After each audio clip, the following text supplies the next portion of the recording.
So, you know, I call this arrowhead honey. And most of you know that I don't find very many. And stick with me anyways, and I appreciate that. Because I do come out here arrowhead hunting.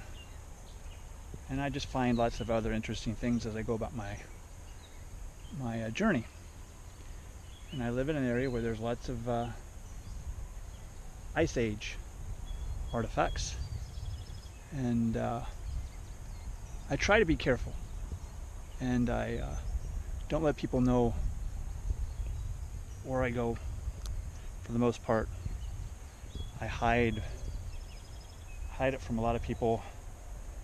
My loving wife brings me out, drops me off, comes back and gets me. We have all kinds of neat nicknames for different locations where I crawl about. And I went into a bridge, got down to close to the next bridge, and a vehicle pulled across the bridge, and they sat there and watched me a long time. And I believe, I won't ever know, but I believe they ran downriver and came in right up in here. There's a roadway into a tree stand that I can see. And all of a sudden, I hadn't been hitting any boot prints or anything else like that, no footprints. And all of a sudden, lo and behold, I hit boot prints right on the sandbar across, the elbow, sandy elbow across from there. And I was disheartened. I was terribly disheartened because we're getting into a good spot.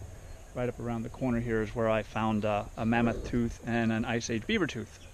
All within like about, well, I found one in the summer and I found one in this spring.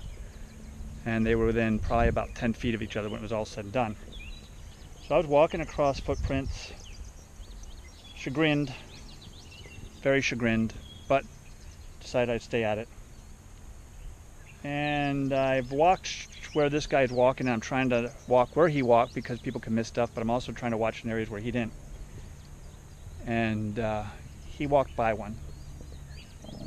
And this will be my first arrowhead in quite a while.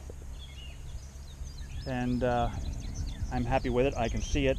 It's got a slight bit of damage, but I don't care one bit. It's going to be one of my prized possessions again. So, as you can see here, this is what area I'm looking at. This is the gravel I'm looking at. It's been moved around by the last flood. And maybe once again, right in the middle of the picture is the target.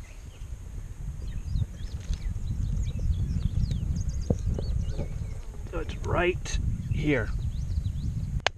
Let me kill that horsefly right here. Oh, you can even tell by the sound. Yep. Wow, that's great. That is outstanding. I have to move because the sand in this particular location is very, very, very, very hot. So I'm going to move over here where it's a little bit cooler. Yep, got a ding here. It's missing an ear. And this looks like a piece of what the locals refer to as rice chert.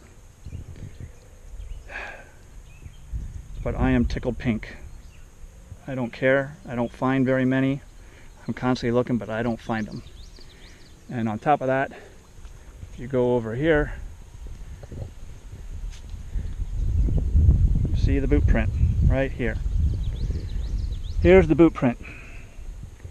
So he walked down and walked back up.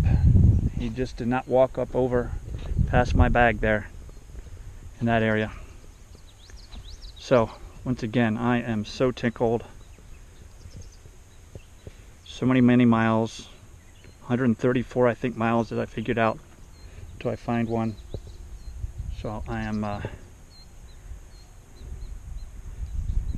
overjoyed. So I'm happy as a lark, despite the fact the horseflies are biting the crap out of me because I stopped moving. I'm going to re-walk some of this gravel here and see if there's anything else out there like this. So here's with my fingers crossed, heading out again. And thanks Thanks for sticking with me, guys. Thanks. Appreciate it.